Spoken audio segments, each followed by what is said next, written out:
Cricket से जुड़ी हर update के लिए हमारे all in one YouTube channel को सब्सक्राइब कीजिए और बगल के नोटिफिकेशन बेल को जरूर दबाएं। दोस्तों अगर आप भी भारतीय टीम को एक अच्छी टीम मानते हैं तो इस वीडियो को दिल से लाइक एक बार जरूर करते हुए जाएं। दोस्तों भारत बनाम वेस्ट इंडीज के बीच में शुरू हो चुका है दूसरा वनडे मुकाबला।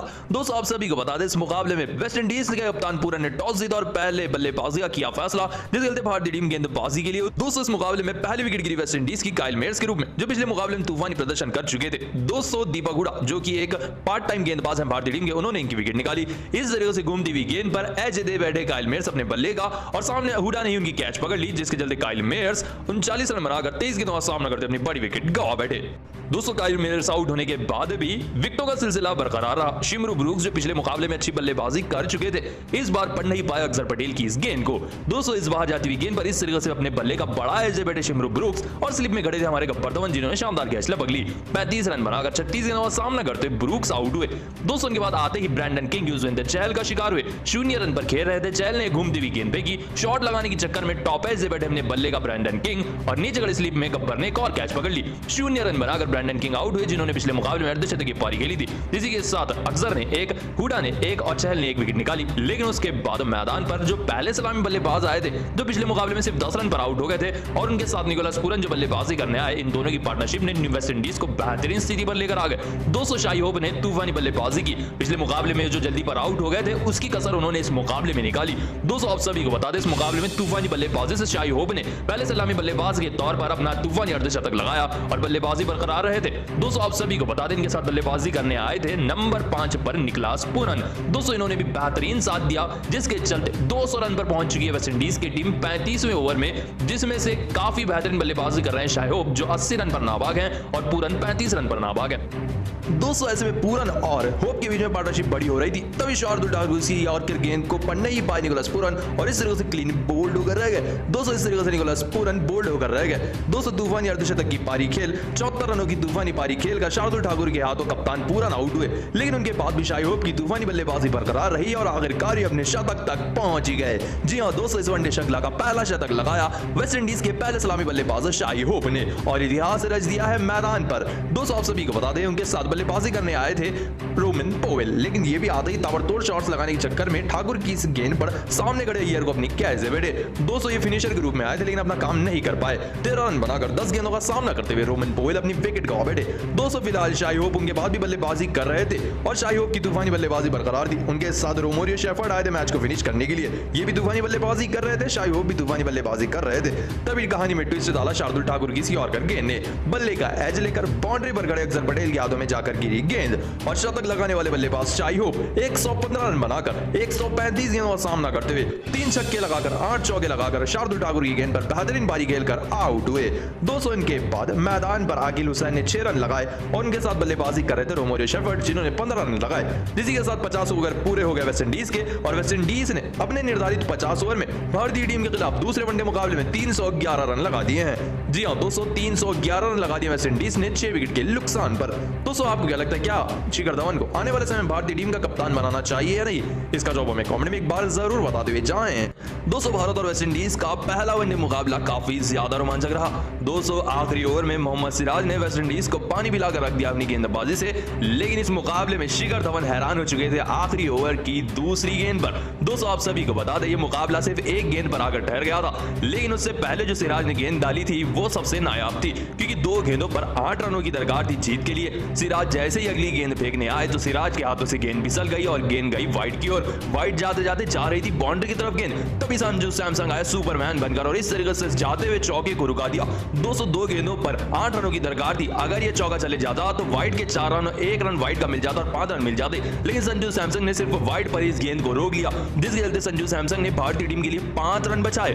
200 इसी चीज के लिए मोहम्मद सिराज ने तालियां बजाई संजू सैमसन के लिए, क्योंकि ये एक गेंद महत्वपूर्ण थी, जिसके चलते आखिरी गेंद पर सिर्फ 1 रन आया और वेस्ट इंडीज ये मैच 3 रनों से हार गई। अगर गलती से भी ये वाइड गेंद अगर चौके पर चले जाती तो अतिरिक्त 5 रन मिलते और आखिरी गेंद पर सिर्फ 2 रन रह जाते जीत के लिए। इस हिसाब से भारतीय टीम को जीत मिली। दोस्तों आप सभी को बता दें रोमोरियो शेफर्ड ने अपनी पूरी कोशिश की वेस्ट इंडीज को जिताने की, लेकिन वो नाकामयाब हुए। संजू सैमसन ने बल्ले से तो नहीं, लेकिन अपनी विकेट कीपिंग से भारतीय टीम को लाजवाब जीत दिलाई। जितना हिस्सा कामयाबी का सिराज को मिलना चाहिए, उतना हिस्सा संजू सैमसन को भी। दोस्तों आपको क्या लगता है, क्या सिराज एक बेहतरीन गेंदबाज बन सकता है या नहीं? इसका जवाब हमें कमेंट में एक बार जरूर बता दें। दोस्तों समाप्त हो चुका है भारत बनाम वेस्ट इंडीज का पहला ओडीआई मुकाबला। दोस्तों इस ओडीआई मुकाबले में अंतिम ओवर बेहतरीन रहा, जहां वेस्ट इंडीज भारतीय टीम के 308 रन के लक्ष्य का पीछा कर रही थी और वेस्ट इंडीज इतनी आगे निकल चुकी थी कि आखिरी ओवर तक ये मुकाबला आ चुका था। तो आइए आप सभी को बताते हैं आखिरी ओवर का पूरा रोमांच। दोस्तों आखिरी 6 गेंदों पर वेस्ट इंडीज को जीतने के लिए 15 रन चाहिए थे और स्ट्राइक पर थे ऑलराउंडर रोमियो शेफर्ड, जो कि तूफानी बल्लेबाजी कर रहे थे। तो वहीं उनके सामने भारतीय टीम ने आखिरी ओवर का जिम्मा दिया मोहम्मद सिराज को। आइए पहली गेंद के ऊपर बढ़ते हैं। तो अकील हुसैन स्ट्राइक पर थे, यॉर्कर इस गेंद को पढ़ नहीं पाए मोहम्मद सिराज की और पहला गेंद आउट आ गया। अब उसकी अगली गेंद जैसे ही सिंगल लेकर दौड़ने लगे अकील हुसैन तो ये रन हो गया, जिसके चलते 2 गेंदों पर सिर्फ 1 रन आए। दोस्तों उसकी अगली गेंद पर इस तरीके से यॉर्कर रखा सिराज ने, रोमियो शेफर्ड ने एज लेते हुए चौके पर पहुंचा दिया इस गेंद को और इस गेंद पर आ गया चौका और अब मुकाबले में रोमांच आ चुका था। दोस्तों आप सभी को बता दें अब जीत के लिए 4 गेंदों पर 14 रनों की दरकार थी। अगली ही गेंद इस तरीके से सामने की तरफ खेली शेफर्ड ने और इस गेंद पर दौड़कर 2 रन ले लिए। दोस्तों अब 3 गेंदों पर 10 रनों की दरकार थी। दोस्तों आप सभी को बता दें मुकाबला रोमांचक हो चुका था। उसकी अगली ही गेंद जैसे ही रोमियो शेफर्ड को मोहम्मद सिराज ने डाली तो ये गेंद आ गई वाइड। इसके चलते एक एक्स्ट्रा रन मिल गया वेस्ट इंडीज की टीम को और अब जीत के लिए वेस्ट इंडीज को ये मुकाबला लगाने थे 2 गेंदों पर 7 रन।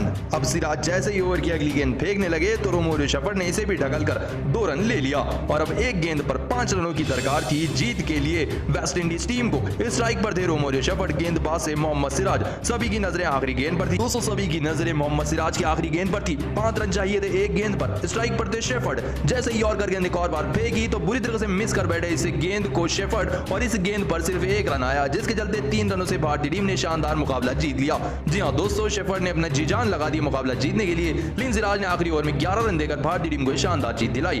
दोस्तों आप सिराज की इस बेहतरीन गेंदबाजी को 5 में से कितने नंबर देना चाहेंगे? इसका जवाब हमें कमेंट में एक बार जरूर बताते हुए जाएं। दोस्तों भारत बनाम वेस्ट इंडीज के बीच में पहला वनडे मुकाबला शुरू हो चुका है। दोस्तों आप सभी को बता दें इस मुकाबले में वेस्ट इंडीज ने टॉस जीता, जिसके चलते पहले बल्लेबाजी करने उतरी भारतीय टीम। दोस्तों आइए शुरुआत की बात कर लेते हैं। शुभमन गिल और शिखर धवन ने भारतीय टीम को बेहतरीन शुरुआत दिलाई, जहां लेफ्टी और राइटी का कॉम्बिनेशन दोनों ही टीमों के लिए बेहतरीन रहा। दोस्तों इसी शॉट के साथ शुभमन गिल ने तूफानी बल्लेबाजी करते हुए धवन से पहला अपना अर्धशतक लगाया, लेकिन ये अर्धशतक कुछ शतक में नहीं बदल पाए। 64 रन पर खेल रहे थे गिल, तभी टच कर इस रन लेने की चक्कर में आगे बढ़कर रन आउट हो गए शुभमन गिल। इस तरीके से पूरा ने डायरेक्ट हिट मार दी शुभमन गिल को, जिस गलती शुभमन गिल सेट होकर 64 रन बनाकर 53 गेंदों का सामना करते हुए आउट हुए। उनके बाद भी शिखर धवन की तूफानी बल्लेबाजी मैदान पर बरकरार थी। देखते ही देखते इसी कवर ड्राइव के साथ हमारे गब्बर शिखर धवन ने वेस्ट इंडीज की सरजमीन पर लगा दिया बेहतरीन अर्धशतक, लेकिन ये भी अपने अर्धशतक को शतक में बदलने की पूरी कोशिश कर रहे थे। सिर्फ 3 रन दूर थे अपने शतक से, तभी इस तरीके से मोटी की गेंद पर एच दे बैठे और सामने खड़े शिमरो ब्रूक्स ने इस तरीके से शानदार कैच लपक ली। 3 रन से चूक गए अपने शतक से। 57 रन बनाकर 99 गेंदों का सामना करते शिखर धवन एक बेहतरीन पारी खेलकर आउट हुए।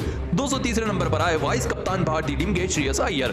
दोस्तों इन्होंने भी बेहतरीन बल्लेबाजी की। देखते ही देखते ये तीसरे बल्लेबाज बने भारतीय टीम के जिन्होंने इस मुकाबले में अर्धशतक लगाया। श्रेयस अय्यर का भी अर्धशतक बेहतरीन था, लेकिन ये भी अर्धशतक को शतक में नहीं बदल पाए। 200 मोटी की इस गेंद पर सामने बड़ा शॉट तो खेल बैठे श्रेयस अय्यर, लेकिन इस तरीके से पूरन ने जमकर शानदार कैच लपक ली, जिसके चलते इस मुकाबले में अय्यर भी 54 रन बनाकर 57 गेंदों का सामना करते आउट हुए।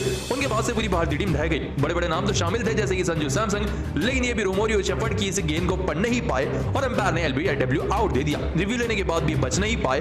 12 रन बनाकर 18 गेंदों का सामना करते हुए संजू सैमसन आउट हुए। उनके बाद नीचे मिडिल ऑर्डर में आए दीपक हुडा और उनके साथ बल्लेबाजी करने आए सूर्य कुमार यादव। हालांकि दोनों को नीचे भेजा गया था आज, लेकिन इस मुकाबले में सूर्य कुमार यादव भी इस तरह से बोल्ड होकर रह गए। अकील हुसैन की गेंद पर, जो कि एक ऑफ स्पिन गेंदबाज हैं, बुरी तरह से बोल्ड होकर रह गए सूर्य कुमार यादव 13 रन बनाकर। उनके बाद आए थे दीपक हुडा, लेकिन ये भी ज्यादा देर मैदान पर टिक नहीं पाए। अलजरी जोसेफ की इस गेंद पर बोल्ड होकर रह गए। 27 रन बनाकर 32 गेंदों का सामना करते हुए दीपक हुडा आउट हुए।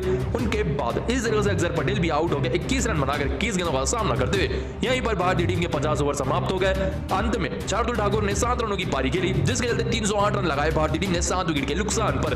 जी हां दोस्तों, वेस्ट इंडीज के खिलाफ पहले वनडे मुकाबले में भारतीय टीम ने 360 रन लगा दिए हैं 7 विकेट के नुकसान पर और वेस्ट इंडीज को मुकाबला जीतने के लिए 309 रन लगाने हैं। भारतीय टीम की तरफ से गब्बर शिखर धवन ने 3 रन चूक गए अपने शतक से, तो वहीं शुभमन गिल 64 रनों की तूफानी पारी खेलकर आउट हुए, तो उनके साथ अर्धशतक ये गेंदबाजी के लिए चाहिए सैयद ने। ऐसे में इन्हें टारगेट का पीछा करने उतरी वेस्ट इंडीज की टीम।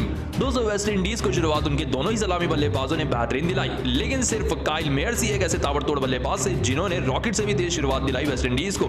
दोस्तों काइल मेयर्स ने भारतीय टीम के लगभग सभी गेंदबाजों को टारगेट किया, लेकिन उतनी धीमी बल्लेबाजी कर रहे थे शाई होप। ये बिल्कुल भी फॉर्म में नजर नहीं आ रहे थे। तभी इनकी विकेट निकालने का जिम्मा उठाया हमारे मोहम्मद सिराज ने। दोस्तों आप सभी को बता दें शाई होप को इस तरीके से बाउंसर गेंद रखी और शाई होप ऐसे बैठे अपने बल्ले का और पीछे खड़े लॉर्ड शार्दुल ठाकुर ने शानदार कैच लपक ली, जिस गलती से मुकाबले में पहली विकेट